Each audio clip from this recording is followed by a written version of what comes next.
Hello everybody, this is Mike Norman and I'm here in the ProActive newsroom with Jeff Ramson, CEO and founder of ProActive Capital Group. We're going to be discussing the power of social media in investor relations. Jeff, welcome. Thanks, Mike. Now, you've been involved in social media for a long time. Actually, you've been one of the early entrants into social media, and what your company does is use that to help your clients. Why don't you talk about that a little bit? Sure. Thanks, Mike. Yeah, I think we were, if not the first, one of the first companies to utilize social media for the purpose of investor relations. We typically work with smaller companies that would be unnoticed otherwise. And in about 2008, when I first got introduced to social media, I sensed a very powerful shift coming in how communications would occur.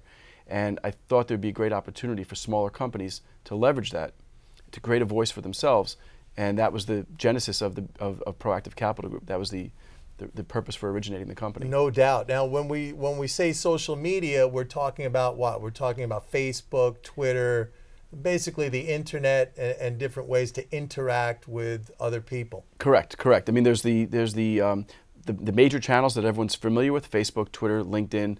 There's also some other lesser known but very effective channels of communication, but the idea is essentially what you just described. It's an opportunity for dialogue, community building, versus just a monologue and a one-way dissemination of information. It's also a very powerful tool for democratization, right? I mean, Correct. Before it was only large companies that had the ability, let's say through advertising, to get their message out. But now it levels the playing field, right? And it allows smaller companies access to the whole world when you think about it. Exactly. That's a great point. That's exactly right. What it requires is some intelligence and some innovation and some thoughtfulness, but there's no barrier to entry because of money, per se.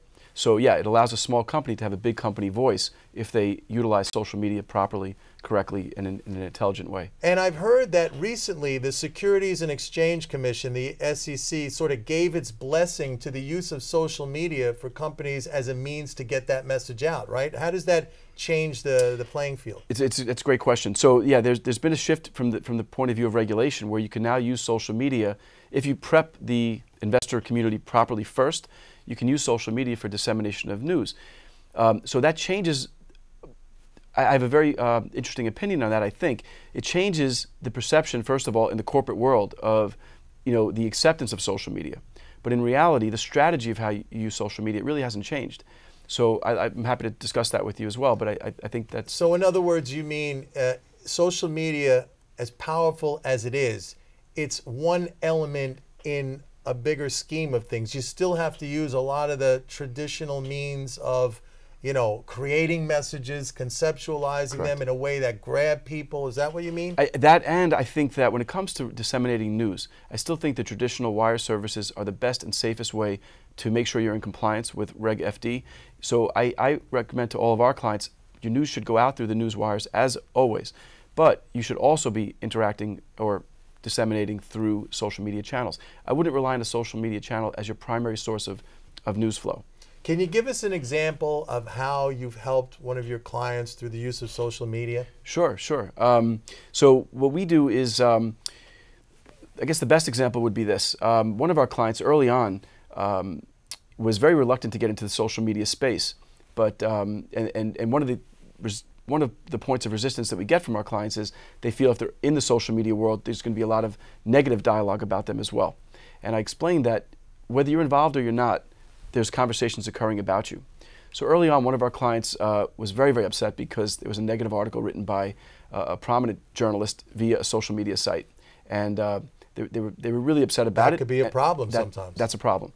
So we went through the article, and their view was that it was actually incorrect. And I viewed it as, rather than be upset about that, it was actually a great opportunity because, especially if there's some factual inaccuracies, because we can address those directly.